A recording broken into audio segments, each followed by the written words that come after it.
2024-এর notified 2025-এর TET পরীক্ষা যারা দিয়েছিলাম, আমরা টেট 2-তে অর্থাৎ এলিমেন্টারি দপ্তরে আমরা গ্র্যাজুয়েট লেভেলের শিক্ষকতার জন্য পাশ করেছি 1488 জন মোট।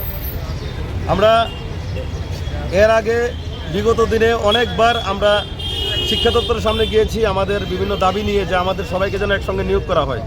আমাদের দাবি বেশি কিছু নয়, আমরা 45,000 পরীক্ষার্থীদের মধ্যে শুধুমাত্র 1488 জন পাশ করেছি। আমাদের যেন সবাইকে একসাথে নিয়োগ করা হয়, তার জন্য আমরা প্রতিনিয়ত আন্দোলন করে যাচ্ছি।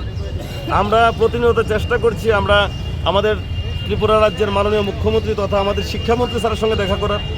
আমরা চেষ্টা করেছি আমাদের ফাইন্যান্স মিনিস্টার স্যারের সঙ্গে দেখা করার, শ্রী প্রণজিৎ সিংহ রায় স্যারের সঙ্গে দেখা করার আমরা চেষ্টা করেছি, কিন্তু আমাদেরকে দেখা করতে দেওয়া হয়নি। এই পর্যন্ত আমরা দুইবার অ্যারেস্ট হয়েছি, আমাদেরকে অ্যারেস্ট করে নিয়ে গেছে পুলিশ।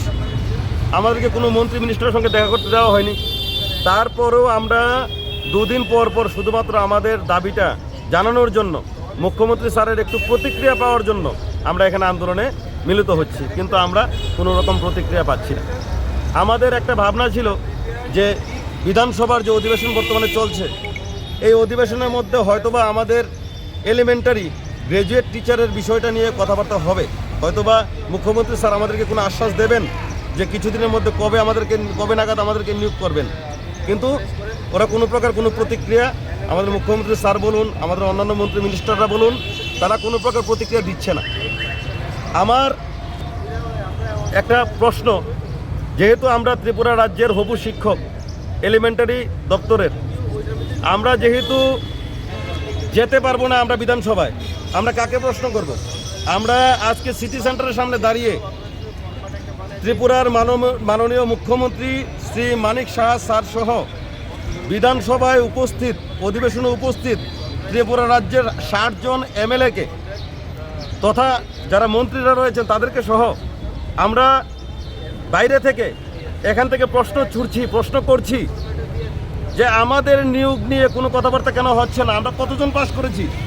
আমরা 5% থেকেও কম পাস করেছি। আমরা যতজন পরীক্ষা দিয়েছিলাম এর মধ্যে 5% থেকেও কম পাস করেছি, তাহলে আমাদেরকে কেন নিয়োগ করা হচ্ছে না? আমরা বাইরে থেকে আজকে সিটি সেন্টারের সামনে দাঁড়িয়ে থেকে মাননীয় মুখ্যমন্ত্রী স্যার সহ বিধানসভায় উপস্থিত, বর্তমানে অধিবেশনে উপস্থিত সমগ্র যত মন্ত্রী মিনিস্টার এবং এমএলএ স্যার তারা রয়েছেন, সবার উদ্দেশ্যে আমরা প্রশ্ন করছি আমাদের বিষয়টা নিয়ে যেন যে 4 দিন আমাদের এই বিধানসভার অধিবেশন রয়েছে, ওই অধিবেশনের মধ্যে যেন আমাদের বিষয়টা নিয়ে কিছু বলা হয়, আমাদের নিয়োগ সংক্রান্ত বিষয় নিয়ে যেন কিছু বলা হয়।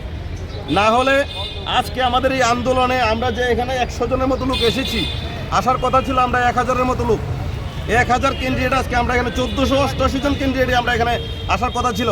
কিন্তু আমরা ভেবেছি যে যেহেতু রাজ্যে বিধানসভার অধিবেশন চলছে, যেহেতু বর্তমানে এডিসি ইলেকশনের জন্য পরিস্থিতি একটু উত্তপ্ত, আমরা কোনো প্রকার সিন ক্রিয়েট করতে চাইনি, আমরা কোনো প্রকার মুভমেন্ট এখানে যেন কোনো রকম কেওয়াস তৈরি না হয়, তার জন্য আমরা এখানে 100 জন লোককে ইনভাইট করেছি।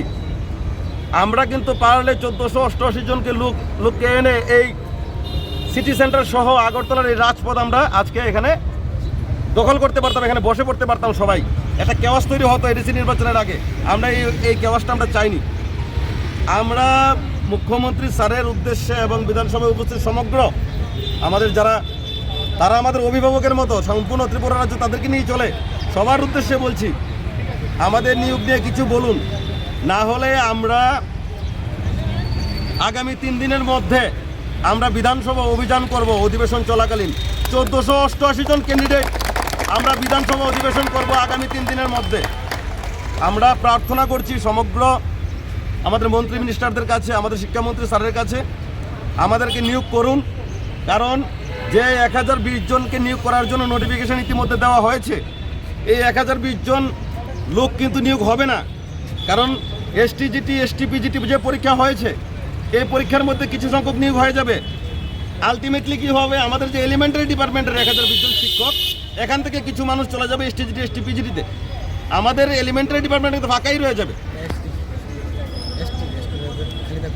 তারপর এসটিরা পাশ করেছে, ত্রিপুরা রাজ্যে এসটিরা পাশ করেছে টেট পরীক্ষা এবছর আমাদের গ্র্যাজুয়েট টিচার লেভেলে পাশ করেছে 128 জন, 128 জন পাশ করেছে। ওদের জন্য সিট বরাদ্দ করা হয়েছে 359টি। এটা তো রাজ্য সরকার জানতো কতজন পাস করেছে। তাহলে 128 জন পাস করেছে, 359টি সিট এখানে পোস্ট ক্রিয়েট করা কি দরকার ছিল? নোটিফিকেশনে মেনশন করে দিলেই পারতো যে পাস করা নেই, তার জন্য আমরা এসটির বরাদ্দ সিটগুলো, অতিরিক্ত সিটগুলো আমরা ইউআর ক্যাটাগরিতে নেব। দেখা যাচ্ছে ত্রিপুরায় নেই শিক্ষক।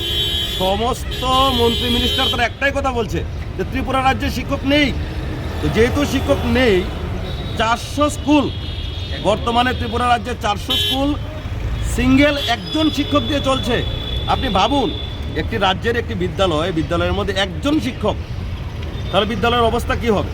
তাছাড়া দেখুন, আমরা যে দুইটা রিপোর্ট এখানে এনেছি, একটা হচ্ছে ত্রিপুরা বিধানসভার 26/3/2025 ত্রিপুরা বিধানসভা থেকে জানানো হয়েছে গ্রাজুয়েট টিচারে 2781টা পোস্ট রয়েছে ফাঁকা। আমরা পাশ করেছি কতজন? 1488। তাহলে আমাদের কি নিয়োগ কেন হচ্ছে না? এই 2788 জন পাস, 2781টা ফাঁকা রয়েছে, আমাদের কথা নয়। ত্রিপুরা রাজ্যের যে 60 জন মন্ত্রী মিনিস্টার এমএলএরা রয়েছেন, বিধানসভার যে অধিবেশন হয়েছিল 2025 26/3/2025 অধিবেশন অনুযায়ী 2781টা পোস্ট ফাঁকা। আমরা পাশ করেছি 1488। তাছাড়া দেখুন, আমরা আর্টিকেল করেছিলাম 2025-এ, 21/11/2025 শিক্ষা দপ্তরে আরটিআই করেছি। আমাদের মতো একজন ক্যান্ডিডেট আরটিআই করেছে জানার জন্য যে কতটা সিট ফাঁকা রয়েছে। এই যে এখানে তারা উল্লেখ করেছে 2703টা সিট ফাঁকা রয়েছে। আমরা পাশ করেছি 1488। আমাদের নিয়োগ কোথায়? আমরা অনুরোধ করছি রাজ্য সরকারের কাছে, সবাই আমরা হাত